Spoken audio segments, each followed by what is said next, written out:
ಶಿರೂರು ಗುಡ್ಡದಲ್ಲಿ 12ನೇ ದಿನದ ಆಪರೇಷನ್ ಮುಂದುವರೆದಿದೆ. ಲಾರಿ ಪತ್ತೆ ಜಾಗದಲ್ಲಿ ಮುಳುಗು ತಜ್ಞರಿಂದ ಶೋಧವನ್ನ ಮಾಡಲಾಗ್ತಾ ಇರುವಂತದ್ದು. ಲಾರಿ ಪತ್ತೆ ಆಗಿದೆಯಲ್ಲ ಆ ಜಾಗದಲ್ಲಿ ಲಾರಿ ಪತ್ತೆ ಆದ್ಮೇಲೂ ಏನಪ್ಪಾ ಶೋಧ ಅನ್ಕೊಳ್ತಿರ್ಬೋದು. ಅಲ್ಲಿ ಲಾರಿ ಎತ್ತೋದಕ್ಕಿಂತ ಇಂಪಾರ್ಟೆಂಟು ಅಂದ್ರೆ ಈಗ ಆಲ್ರೆಡಿ DC ಹೇಳಿರುವ ಪ್ರಕಾರ ಮೃತದೇಹವನ್ನ ಹೊರಗಡೆ ತೆಗಿಬೇಕು ಅಂತ.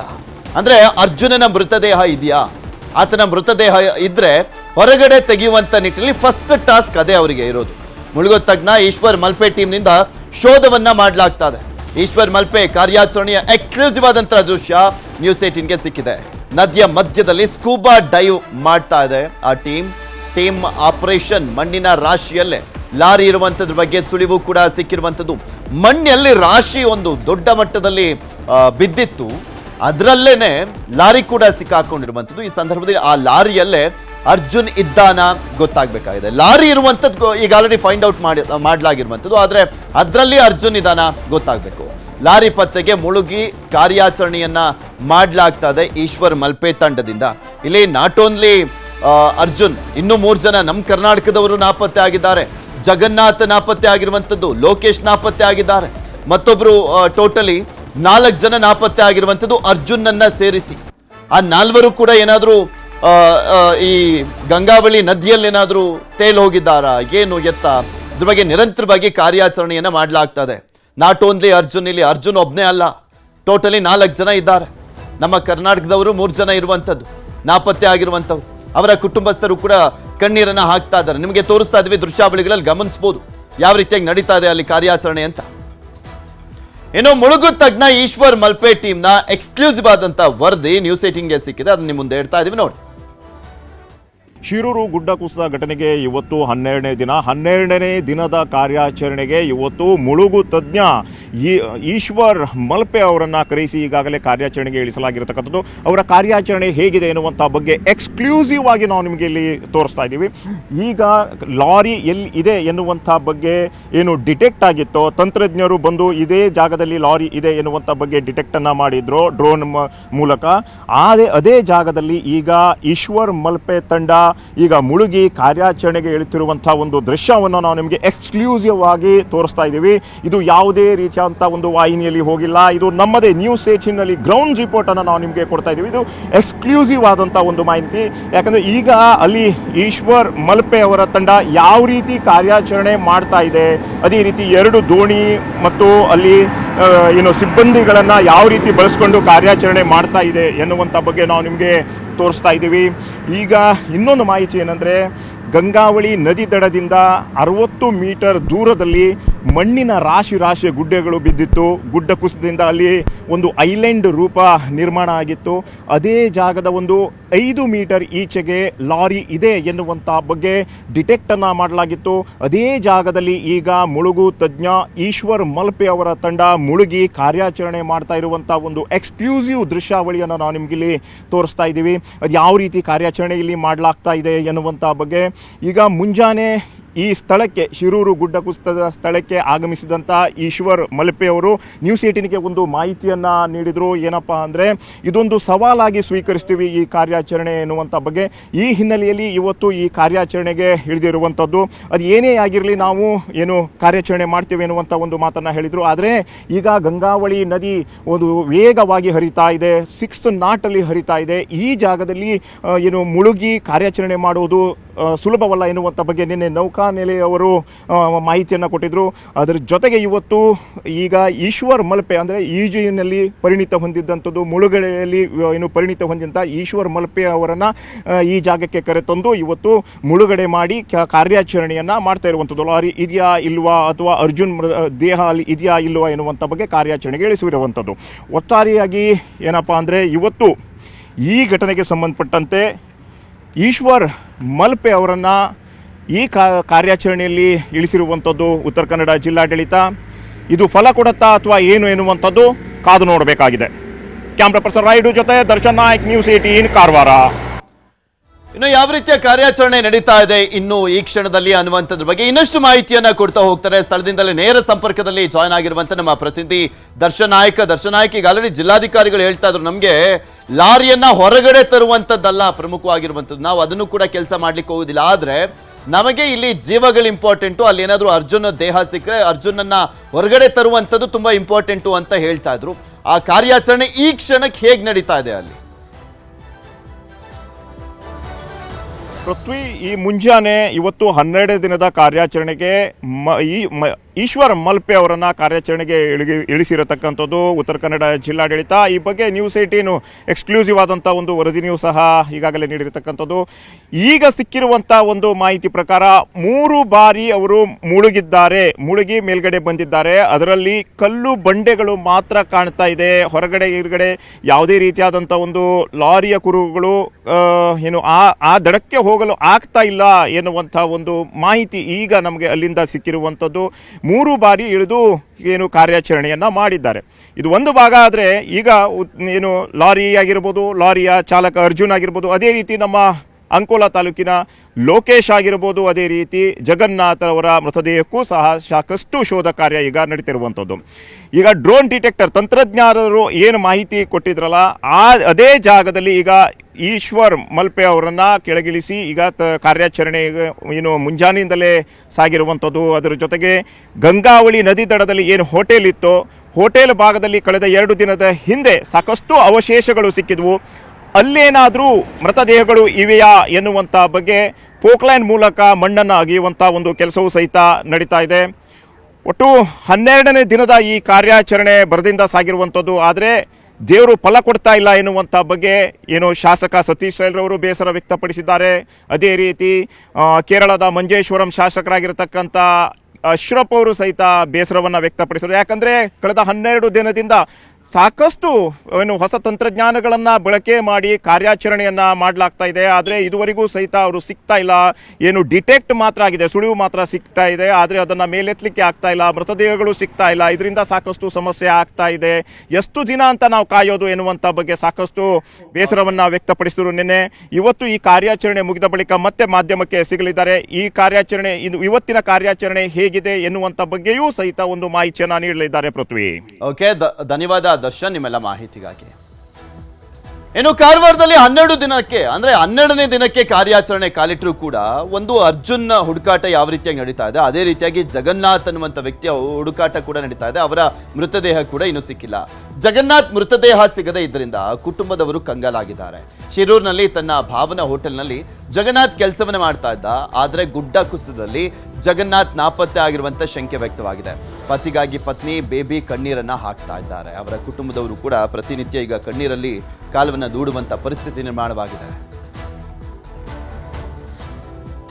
ಇನ್ನು ಜಗನ್ನಾಥ್ ಇಲ್ಲದೆ ಕುಟುಂಬ ಕಂಗಾಲಾಗಿದೆ. ಈ ಬಗ್ಗೆ ನಮ್ಮ ಕಾರವಾರದ ಪ್ರತಿನಿಧಿ ದರ್ಶನ್ ನಾಯಕ್ ಅವರನ್ನ ಮಾತನಾಡಿಸಿದ್ದಾರೆ. ಈ ಸಂದರ್ಭದಲ್ಲಿ ಯಾವ ರೀತಿಯಾಗಿ ತಮ್ಮ ನೋವನ್ನು ತೋಡ್ಕೊಂಡ್ರು ನೋಡೋಣ. ಶಿರೂರು ಗುಡ್ಡ ಕುಸಿತ ಏನಿದೆ ಅದು 13ನೇ ದಿನಕ್ಕೆ ಅಂದ್ರೆ 12 ದಿನ ಮುಗೀತು. ಇವತ್ತಿಗೆ 13ನೇ ದಿನಕ್ಕೆ ಕಾಲಿಡ್ತಾ ಇದೆ, ಅಂದ್ರೆ ಕಾರ್ಯಾಚರಣೆ ಕಾಲಿಡ್ತಾ ಇದೆ. ಏನು ಹೋಟೆಲ್ ನಲ್ಲಿ ಕೆಲಸ ಮಾಡ್ತಿದ್ದಂತಹ ಜಗನ್ನಾಥ್ ಅವರ ಪತ್ನಿ ಬೇಬಿ ಅವರು ನಮ್ಮ ಜೊತೆಗಿದ್ದಾರೆ. ಈಗ ಜಗನ್ನಾಥ್ ಅವರ ಇನ್ನೂ ಸಿಕ್ಕಿಲ್ಲ ಅಂತ ಇದಾಗಿದೆ. ಸೊ ಅವ್ರು ಏನ್ ಮಾಡ್ತಾ ಇದ್ರು ಅಲ್ಲಿ? ಅವರು ಅಂಗಡಿ ಇದೆ, ಸಪ್ಲೈಯರ್ ಕೆಲಸ ಮಾಡ್ತಿದ್ರು, ತಿಂಡಿಯೆಲ್ಲ ಕೊಡ್ತಾ ಇದ್ರು. ಆ ದಿನ ಬೆಳಿಗ್ಗೆ 7:30 ಹೋಗೋರು 7 ಗಂಟೆಗೆ ಹೋದ್ರು. ಅಂದ್ರೆ ಜಾಸ್ತಿ ಕೆಲಸ ಇರ್ತದೆ, ಬೇಗ ಹೋಗ್ಬೇಕಾ ಬೇಗ ಹೋದ್ರು. ಅದು ಆಮೇಲೆ ಹೀಗಾದ ಆಯ್ತು 8:40 ಸುಮಾರಿ. ಆಮೇಲೆ ನಮ್ಗೆ ಗೊತ್ತಾಗಲ್ಲ ಇತ್ತು. ನಮ್ಮವ್ರೆ ಒಬ್ರು ಫೋನ್ ಮಾಡಿ ಹೇಳಿದ್ರು. ಆಮೇಲೆ ಹುಡುಗ ನೋಡಿದ್ರೆ ಏನೂ ಇಲ್ಲ, ಅಲ್ಲಿ ಎಲ್ಲ ನೆಲಸಮ. ನಾವ್ ಇವತ್ತು ಸಿಗೋದು ನಾಳೆ ಸಿಗೋದು, ಇವತ್ತು ಸಿಗೋದು ನಾಳೆ ಸಿಗೋದು ಕಾಯ್ತಾ ಇದ್ದೇವೆ. ಏನೂ ಇಲ್ಲ. ಅಷ್ಟು ದಿನ ಆದ್ರೂ ಸರ್ಕಾರ ಅವರಿಗೆ ನಮ್ಮ ಮಕ್ಕಳಿಗೆ ಏನಾದರೂ ಒಂದು ಉದ್ಯೋಗ ಕೊಟ್ಟೆ ಒಂದು ಅವ್ರ ಮುಂದೆ ಜೀವನ ಒಂದು ಒಳ್ಳೇದಾಗ್ಲಂಬೋದು ಸರ್ಕಾರಕ್ಕಿದ್ರೆ ಮಾಡಿಕೊಡ್ಬೇಕು ನಮಗೆ. ಏನಾದರೂ ನಿಮ್ಮ ತಂದೆಯವರು ಈಗ 15 ದಿನ ಆಯ್ತು ಇನ್ನೂ ಸಿಕ್ಕಿಲ್ಲ, 13 ದಿನ ಆಯ್ತು ಇನ್ನೂ ಸಿಕ್ಕಿಲ್ಲ. ಸೊ ಈಗ ಸರ್ಕಾರಕ್ಕೆ ಏನು ಹೇಳಕ್ಕೆ? ಸರ್ಕಾರಕ್ಕೆ ನಮ್ಮ ತಂದೆಯವ್ರ ಬಾಡಿ ಹುಡುಕೊಡಿ ಅಂತ ಹೇಳ್ತೀವಿ. ಅವ್ರ ಸಣ್ಣ ಸುಳಿವು ಸಿಕ್ಕರು ಸಾಕು, ಅವ್ರದ್ದೊಂದು ಮೂಳೆ ಏನಾದ್ರೂ ಅವ್ರದ್ದೊಂದು ಅಂಗಿ ಹಾಕೊಂಡಿರೋ ಅಂಗಿ ಏನ್ ಸಿಕ್ಕಿದ್ರು ಸಾಕು ಸರ್ ನಮ್ಗೆ. ಅವ್ರದ್ದೊಂದು ಸುಳಿವು ಸಿಕ್ಕಿದ್ರು ಸಾಕು, ಅಷ್ಟೇ ನಾವು ಸರ್ಕಾರಕ್ಕೆ ಕೇಳ್ಕೊಳ್ಳೋದು. ಅವ್ರದ್ದು ಏನಾದ್ರೂ ಒಂದು ಹುಡುಕೊಡಿ, ಬಾಡಿ ಹುಡುಕೊಡಿ ಅಂತ ಕೇಳ್ಕೊತೀವಿ ಸರ್ ಅಷ್ಟೇ. ಈಗ ಮನೇಲಿ ದುಡಿತಾ ಇದ್ರು, ನಿಮ್ಮನ್ನೆಲ್ಲ ನೋಡ್ತೇವೆ, ಗಂಡ್ಮಕ್ಳು ಇರ್ಲಿಲ್ಲ, ಹೆಣ್ಮಕ್ಳು ಇದ್ರು, ಎಲ್ಲರಿಗೂ ಸಾಕ್ತಾ ಇದ್ರು. ಈಗ ಒಂದು ಮೂಲ ಸ್ತಂಭನೆ ಕಳ್ಕೊಂಡಂಗೆ ಆಗ್ತಾ ಇದೆ. ಸೊ ಈಗ ಅದಕ್ಕೆ ನಮ್ಗೇನಾದ್ರೂ ಒಂದು ಉದ್ಯೋಗದ ವ್ಯವಸ್ಥೆ ಮಾಡಿಕೊಟ್ರೆ ಸ್ವಲ್ಪ ನಮಗೆ ಸಹಾಯ ಆಗ್ತಿತ್ತು ಸರ್. ನಮ್ಗೆ ಯಾರಿಗಾದ್ರೂ ಒಬ್ರಿಗಾದ್ರೂ ಒಂದು ಉದ್ಯೋಗ ಕೊಡ್ಸಿದ್ರೆ ಸರ್ಕಾರದ ವತಿಯಿಂದ ನಮ್ಗೆ ಸ್ವಲ್ಪ ಸಹಾಯ ಆಗ್ತಿತ್ತು ಅಷ್ಟೇ. ಈಗ ನಿಮ್ಮ ತಂದೆಯವರು ಬಾಡಿ ಇನ್ನೂ ಸಿಕ್ಕಿಲ್ಲ, ಸೊ ಈಗ ಸರ್ಕಾರ ಏನಾದ್ರು ನಿಮ್ಮೇನಾದ್ರು ಬೇಡಿಕೆ ಇದೆಯೇನು? ಇಲ್ಲ, ನಮ್ಮ ತಂದೆಯವ್ರ ಬಾಡಿ ಒಂದು ಹುಡಿ ಕೊಡ್ಬೇಕು ಈಗ ಮೊದಲು. ಈಗ 12 ದಿನ ಐತಿ ಇವತ್ತು. ಬಾಡಿ ಒಂದು ಸಿಕ್ಕಿದ್ರೆ ಆಗಿದೆ. ಏನಾದರೂ ಅದು ಹಳ್ಳದಲ್ಲಿ ಮಣ್ಣಿದೆಯಲ್ಲ ಅದ್ರ ತೆಗೆದ್ರೆ ಸಿಗ್ಬಹುದು ಎಂಬ ಒಂದು ನಂಬಿಕೆ ಇದೆ ನಮಗೆ. ಇದಿಷ್ಟು ಏನು ಜಗನ್ನಾಥ್ ಅವರ ಫ್ಯಾಮಿಲಿಯವರ ಮಾತಾಗಿತ್ತು. ಕ್ಯಾಮ್ರಾ ಪರ್ಸನ್ ಗುರುಶೇಖರ್ ಜೊತೆ ವಿನಯ್ ಪುರ್ದಾಳ್, ಕಾರವಾರ, ನ್ಯೂಸ್ 18.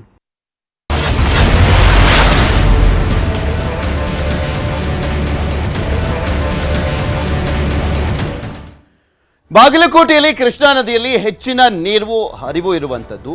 ಸೊ ಹೀಗಾಗಿ ಮೇವು ತರಲಿಕ್ಕೆ ಹೋದಂತ ರೈತ ಕೃಷ್ಣಾ ನದಿ ಹಿನ್ನೀರಿನಲ್ಲಿ ನಾಪತ್ತೆ ಆಗ್ಬಿಟ್ಟಿದ್ದಾರೆ. ಆಲಗೂರು ಗ್ರಾಮದ ನಿವಾಸಿ ಸಿದ್ದಪ್ಪ ಅಡೋಳ್ಳಿ ನಾಪತ್ತೆ ಆಗಿರುವಂಥವ್ರು. ಸುಮ್ಮನೆ ತೊಂದರೆಯನ್ನು ತಂದ್ಕೊಳ್ತಾ ಇದ್ದಾರೆ ಕೆಲವರು. ಯಾಕೆಂದರೆ ಆಲ್ಮೋಸ್ಟ್ ಎಲ್ಲ ನದಿಗಳು ಕೂಡ ಅಪಾಯದ ಮಟ್ಟವನ್ನು ಮೀರಿ ಹರಿತಾ ಇರುವಂಥ ಸಂದರ್ಭದಲ್ಲೂ ಕೂಡ ದುಸ್ಸಾಹಸ ಮಾಡಲಿಕ್ಕೆ ಹೋಗ್ತಾ ಇದ್ದಾರೆ. ಈ ಸಂದರ್ಭದಲ್ಲಿ ತಮ್ಮ ಸಾವನ್ನ ತಾವೇ ತಂದ್ಕೊಳ್ತಾ ಇದ್ದಾರೆ. ಅದೇ ರೀತಿಯಾದಂಥ ಘಟನೆ ಇದು ಬಾಗಲಕೋಟೆಯಲ್ಲಿ ನಡೆದಿರುವಂಥದ್ದು. ಹಿನ್ನೀರು ಪ್ರದೇಶದ ಬಳಿ ರೈತನ ಸೈಕಲ್ ಮಾತ್ರ ಪತ್ತೆ ಆಗಿದೆ. ನದಿಯಲ್ಲಿ ರೈತ ಸಿದ್ದಪ್ಪ ಅಡೊಳ್ಳಿ ಮುಳುಗಿರುವಂಥ ಶಂಕೆ ಇರುವಂಥದ್ದು. ಬಾಗಲಕೋಟೆ ಜಿಲ್ಲೆ ಜಮಖಂಡಿ ತಾಲೂಕಿನ ಆಲಗೂರು ಇದು. ಅಲ್ಲಿ ನಡೆದಿರುವಂಥ ಘಟನೆ. ಆಲಗೂರು ಬಳಿ ಕೃಷ್ಣಾ ನದಿಯಲ್ಲಿ ಈ ಘಟನೆ ನಡೆದಿದೆ. ರೈತ ಮಾತ್ರ ಕಾಣಿಸ್ತಾ ಇಲ್ಲ, ಅವರ ಸೈಕಲ್ ಮಾತ್ರ ಸಿಕ್ಕಿದೆ. ಅವರು ಆ ಒಂದು ನೀರಿನ ರಭಸದಲ್ಲಿ ಕೊಚ್ಕೊಂಡು ಹೋಗಿರುವಂಥ ಸಾಧ್ಯತೆ ಇದೆ ಅನ್ನುವಂಥ ಅನುಮಾನಗಳು ವ್ಯಕ್ತವಾಗ್ತಾ ಇರುವಂಥದ್ದು. ಯಾಕೆಂದರೆ ಕೃಷ್ಣಾ ನದಿಯಲ್ಲಿ ನೀರಿನ ಹರಿವು ಹೆಚ್ಚಾಗಿದೆ. ಈ ಸಂದರ್ಭದಲ್ಲಿ ಮೇವನ್ನ ತರಲಿಕ್ಕೆ ಹೋಗಿದ್ದಾನೆ ರೈತ ಕೃಷ್ಣ. ಸಂದರ್ಭದಲ್ಲಿ ಈ ಒಂದು ಘಟನೆ ನಡೆದಿರುವಂಥದ್ದು. ಸಿದ್ದಪ್ಪ ಅಡೋಳಿ ಅವರು ನಾಪತ್ತೆ ಆಗಿದ್ದಾರೆ. ಅವ್ರನ್ನ ಹುಡುಕುವಂಥ ಕೆಲಸ ಆಗ್ತಾ ಇದೆ. ಆದರೆ ಅವರ ಸೈಕಲ್ ಮಾತ್ರ ಸಿಕ್ಕಿರುವಂಥದ್ದು ಸ್ಥಳದಲ್ಲಿ.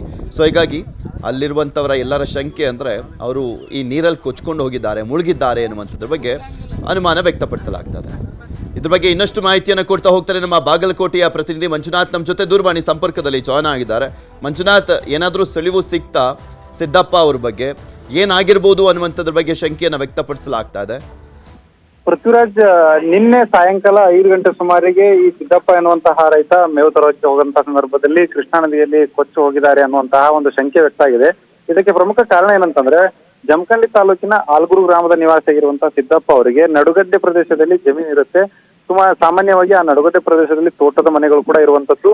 ಆ ಒಂದು ಮುಳುಗಡೆ ವ್ಯಾಪ್ತಿಯಲ್ಲಿ ಆ ಜಮೀನು ಬರದೇ ಇರೋದಕ್ಕೆ ಕಾರಣಕ್ಕಾಗಿ ರೈತರು ಆ ನದಿಯನ್ನ ದಾಟ್ಕೊಂಡು ಪ್ರತಿ ಬಾರಿಯೂ ಕೂಡ ಆ ಒಂದು ತಮ್ಮ ಕೃಷಿ ಚಟುವಟಿಕೆಗಳನ್ನ ಮಾಡುವಂತದ್ದಾಗಿರ್ಬೋದು, ಅಲ್ಲಿ ಇನ್ನಿತರ ಕೆಲಸ ಕಾರ್ಯಗಳಿಗೆ ಹೋಗುವಂತದ್ದು ಸರ್ವೇ ಸಾಮಾನ್ಯವಾಗಿ ಇರುತ್ತೆ. ಆದ್ರೆ ಇನ್ನು ಕೃಷ್ಣಾ ನದಿಯಲ್ಲಿ ನೀರು ಕಡಿಮೆ ಇರುವಂತಹ ಸಂದರ್ಭದಲ್ಲಿ ರೈತರು ಸಾಮಾನ್ಯವಾಗಿ ಕೆಲವೊಂದ್ ಬಾರಿ ನಡ್ಕೊಂಡು ಕೂಡ ಹೋಗ್ತಾರೆ, ಕೆಲವೊಂದ್ ಬಾರಿ ಬೋಟ್ಗಳನ್ನ ಯೂಸ್ ಮಾಡ್ತಾರೆ. ಆದ್ರೆ ನಿನ್ನೆ ಇನ್ನು ಕೃಷ್ಣಾ ನದಿಯಲ್ಲಿ ಹೆಚ್ಚಿನ ಪ್ರಮಾಣದಲ್ಲಿ ಹರಿವಿದ್ರು ಕೂಡ ರೈತ ಸಿದ್ದಪ್ಪ ಅವರು ನಿನ್ನೆ ಸಾಯಂಕಾಲ ಆಲ್ಗೂರಿನಿಂದ ಆ ಒಂದು ತೋಟದ ಪ್ರದೇಶಕ್ಕೆ ಹೋಗ್ಬೇಕಾದ್ರೆ ಕೃಷ್ಣಾ ನದಿಯನ್ನ ದಾಟ್ಕೊಂಡು ಹೋಗುವಂತ ಸಂದರ್ಭದಲ್ಲಿ ಇಲ್ಲಿ ಸುಮಾರು 3 ರಿಂದ 5 ಅಡಿಯಷ್ಟು ಅಗಲವಿರುವಂತಹ ಒಂದು ಕಿರಿದಾದಂತ ಸೇತುವೆ ಇತ್ತು. ಆ ಸೇತುವೆಯಲ್ಲಿ 3-4 ಅಡಿಯಷ್ಟು ಎತ್ತರದಲ್ಲಿ ನೀರಿದ್ರು ಕೂಡ ಅದೇ ಒಂದು ಸೇತುವೆ ಮೇಲೆನೆ ಹೋಗಿ ಮೇವನ್ನ ತರುವಂತ ಕೆಲಸವನ್ನ ಅಲ್ಲಿ ಇರ್ತಕ್ಕಂಥ ರೈತರು ಮಾಡ್ತಾ ಇದ್ರು. ಅದೇ ರೀತಿಯಾಗಿ ನಿನ್ನೆ ಹೋದಂತ ಸಂದರ್ಭದಲ್ಲಿ ಆ ನೀರಿನ ರಭಸಕ್ಕೆ ಆತನ ಆಯ ತಪ್ಪಿ ಆ ಬ್ರಿಡ್ಜ್ ಮೇಲಿಂದ ಪಕ್ಕದಲ್ಲಿ ಕಾಲಿಟ್ಟಂತ ಸಂದರ್ಭದಲ್ಲಿ ನದಿಯಲ್ಲಿ ಕೊಚ್ಕೊಂಡು ಹೋಗಿದ್ದಾರೆ ಎನ್ನುವಂತಹ ಮಾಹಿತಿ ಸದ್ಯಕ್ಕೆ ಅಲ್ಲಿ ಕಾರ್ಯಾಚರಣೆ ನಡೆಸಿರುವಂತಹ ಅಧಿಕಾರಿಗಳಿಂದ ತಿಳಿದು ಬರ್ತಾ ಇರುವಂತದ್ದು. ಇದುವರೆಗೂ ಸುಮಾರು 20 ಗಂಟೆಗಳಾಗಿದೆ. ಇದುವರೆಗೂ ಕೂಡ ಆತನ ಸುಳಿವು ಮಾತ್ರ ಸಿಕ್ಕಿಲ್ಲ. ಕೇವಲ ಆತನ ಸೈಕಲ್ ಮಾತ್ರ ಅಲ್ಲಿ ಸ್ಥಳದಲ್ಲಿ ಪತ್ತೆಯಾಗಿದೆ. ಆತನಿಗಾಗಿ ಅಗ್ನಿಶಾಮಕ ದಳ ಮತ್ತು ಈಜು ತಜ್ಞರಿಂದ ಹುಡುಕಾಟ ಕೂಡ ನಡೆದಿದೆ. Prithviraj, welcome back. ಬೆಳಗಾವಿ ಗೋಕಾಕ್ ನಗರಕ್ಕೆ ಮತ್ತೆ ಜಲ ದಿಗ್ಬಂಧನ ಆಗಿದೆ. ಮಾರ್ಕಂಡೇಯ ನದಿ ಹಾಗೂ ಬಳ್ಳಾರಿ ನಾಲಾದಲ್ಲಿ ಅಪಾರ ಪ್ರಮಾಣದ ನೀರು ಹರಿವು ಹಿನ್ನೆಲೆಯಲ್ಲಿ ಗೋಕಾಕ್ ಮತ್ತು ಕೊಣ್ಣೂರು ಸಂಪರ್ಕಿಸುವಂತ ಸೇತುವೆ ಮುಳುಗಡೆ ಆಗಿದೆ. ಗೋಕಾಕ್ ಹೊರವಲಯದ ಪ್ರಮುಖ ಸೇತುವೆ. ಸೇತುವೆ ಮೇಲೆ ನೀರು ಬಂದಂತ ಹಿನ್ನೆಲೆಯಲ್ಲಿ ಸಂಚಾರ ಸ್ಥಗಿತ ಆಗಿದೆ. ಬ್ರಿಡ್ಜ್ನ 2 ಕಡೆ ಬ್ಯಾರಿಕೇಡ್ ಅನ್ನ ಹಾಕಿರುವಂತದ್ದು ಪೊಲೀಸರು.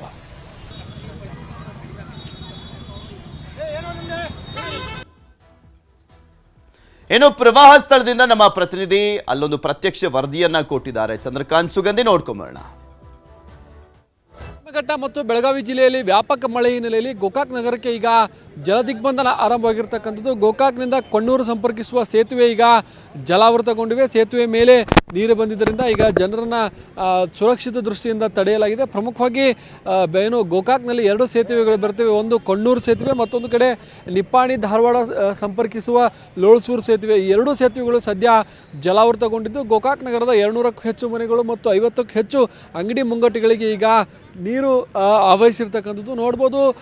ಏನು ಫಾಲ್ಸ್ ಏನಿದೆ, ಏನೋ ಬ್ರಿಡ್ಜ್ ಏನಿದೆ, ಬ್ರಿಡ್ಜ್ ಮೇಲೆ 1 ಅಡಿಗೂ ಹೆಚ್ಚು ನೀರು ಬಂದಿದ್ದರಿಂದ ಈಗ ಏನು ಜನರನ್ನು ನಿಲ್ಲಿಸಲಾಗಿದೆ. ಇದು ಮಾರ್ಕಂಡೇಯ ನದಿ ಪ್ರವಾಹದ ಎಫೆಕ್ಟ್ ಆಗಿರ್ತಕ್ಕಂಥದ್ದು. ಮಾರ್ಕಂಡೇಯ ನದಿಯಲ್ಲಿ ಸುಮಾರು 8,000 ಕ್ಯೂಸೆಕ್ ನೀರು ಇರ್ತಕ್ಕಂಥದ್ದು. ಮತ್ತೊಂದು ಕಡೆ ಬಳ್ಳಾರಿ ನಾಲ ಎರಡೂ ಸೇರಿಬಿಟ್ಟು ಗೋಕಾಕ್ನಲ್ಲಿ ಈ ರೀತಿ ಜಲ ದಿಗ್ಬಂಧನ ಹಾಕಿರ್ತಕ್ಕಂಥದ್ದು. ಗೋಕಾಕ್ ನಗರಕ್ಕೆ ಈಗ ಯರಗಟ್ಟಿ ಮಾರ್ಗ ಒಂದೇ ಸಂಪರ್ಕಕ್ಕೆ ಉಳಿದಿರ್ತಕ್ಕಂಥದ್ದು. ಕೊಣ್ಣೂರು ಸಂಪರ್ಕವೂ ಕೂಡ ಈಗ ಬಂದಾಗಿದೆ. ಮತ್ತೊಂದು ಕಡೆ ಏನು ನಿಪ್ಪಾಣಿ ಧಾರವಾಡದ ಮುಖ್ಯ ರಸ್ತೆಯೂ ಕೂಡ ಬಂದಾಗಿರ್ತಕ್ಕಂಥದ್ದು. ಈಗ ಏನು ಇಲ್ಲಿನ ಜನ ಅಂದರೆ ಬೆಳಗಾವಿ ಸಂಪರ್ಕಕ್ಕೆ ಈಗ ಕಡಬಗಟ್ಟಿ ಕನಸಗಿರಿ ಮಾರ್ಗವನ್ನು ಏನು ಅವಲಂಬಿಸಬೇಕಾದಂಥ ಸ್ಥಿತಿ ನಿರ್ಮಾಣವಾಗಿದೆ. 2019ರಲ್ಲಿ ಭೀಕರ ಜಲಪ್ರಳಯಕ್ಕೆ ಗೋಕಾಕ್ ತತ್ತರಿಸಿತ್ತು. ಆದರೆ ಈ ವರ್ಷವೂ ಕೂಡ ಏನು ಗೋಕಾಕ್ನಲ್ಲಿ ಈಗ ಪ್ರವಾಹ ಸ್ಥಿತಿ ಸದ್ಯ ನಿರ್ಮಾಣವಾಗಿರ್ತಕ್ಕಂಥದ್ದು. ಪ್ರಮುಖ ಸೇತುವೆಗಳು ಸದ್ಯ ಗೋಕಾಕ್ನಲ್ಲಿ ಜಲಾವೃತಗೊಂಡಿವೆ.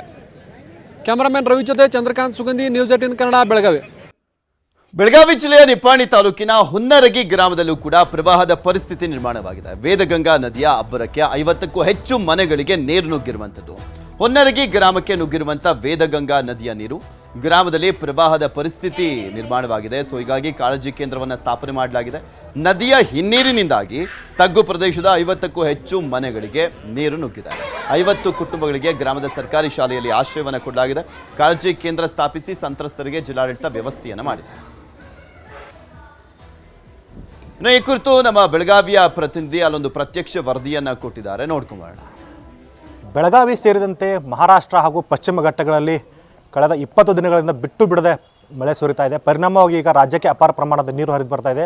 ಅದರ ಜೊತೆಗೇ ಕೃಷ್ಣಾ, ವೇದಗಂಗಾ, ದೂದಗಂಗಾ, ಹಿರಣ್ಯಕೇಶಿ ನದಿಗಳು ಏನಂದರೆ ಅಪಾಯದ ಮಟ್ಟವನ್ನು ಈಗಾಗಲೇ ಮೀರಿರ್ತಕ್ಕಂಥದ್ದು.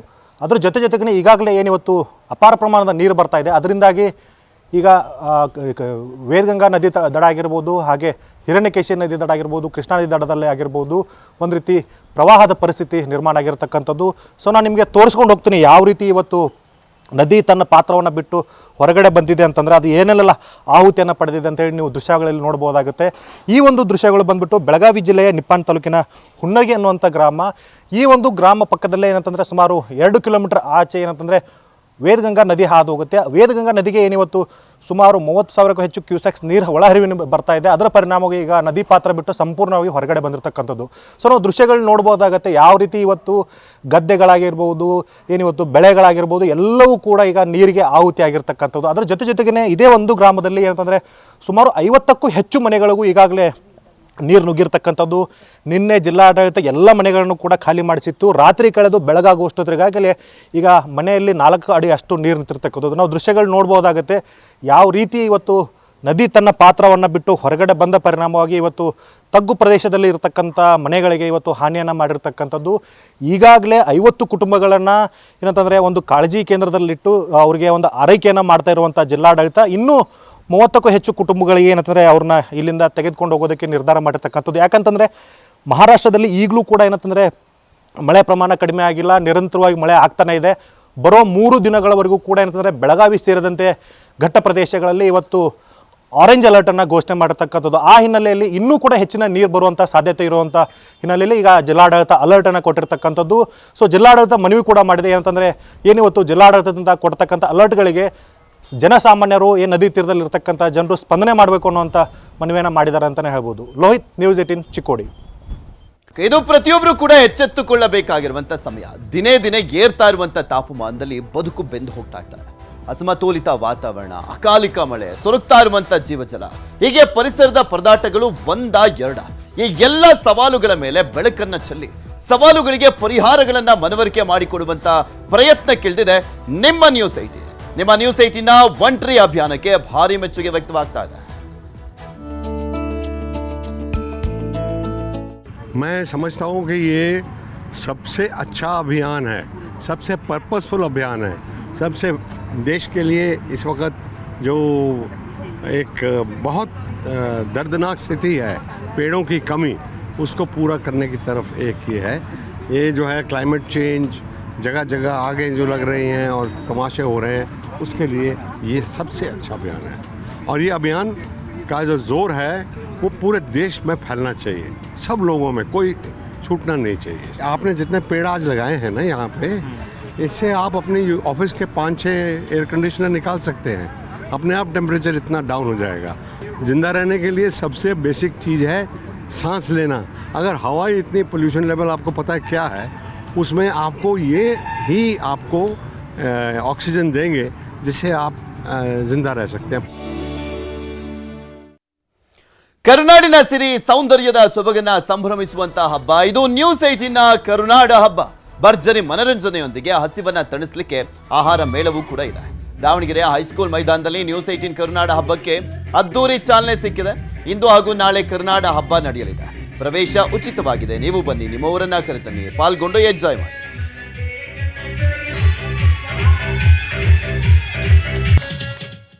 ನ್ಯೂಸ್ 18 ಈಗ ಕೈ ಬೆರಳಲ್ಲೇ ಲಭ್ಯ. ನಿಮ್ಮ ಮೊಬೈಲ್ನಲ್ಲೇ ನ್ಯೂಸ್ 18 ಅನ್ನ ನೋಡಬಹುದು. ನ್ಯೂಸ್ 18 ಆಪ್ ಅನ್ನ ಡೌನ್ಲೋಡ್ ಮಾಡಿ ಸುದ್ದಿ ಜಗತ್ತಿನೊಂದಿಗೆ ಹೆಜ್ಜೆ ಇಡಿ. QR ಕೋಡ್ ಅನ್ನ ಸ್ಕ್ಯಾನ್ ಮಾಡಿ ನ್ಯೂಸ್ 18 ಆಪ್ ಅನ್ನ ಡೌನ್ಲೋಡ್ ಮಾಡ್ಕೊಳ್ಳಿ. ಇವೆಷ್ಟು ಈ ಕ್ಷಣದವರೆಗಿನ ಸುದ್ದಿ ನೋಡ್ತಾ ಇರಿ ನ್ಯೂಸ್ 18. ಜಾಲ ನಮ್ಮದು, ಬಲ ನಿಮ್ಮದು.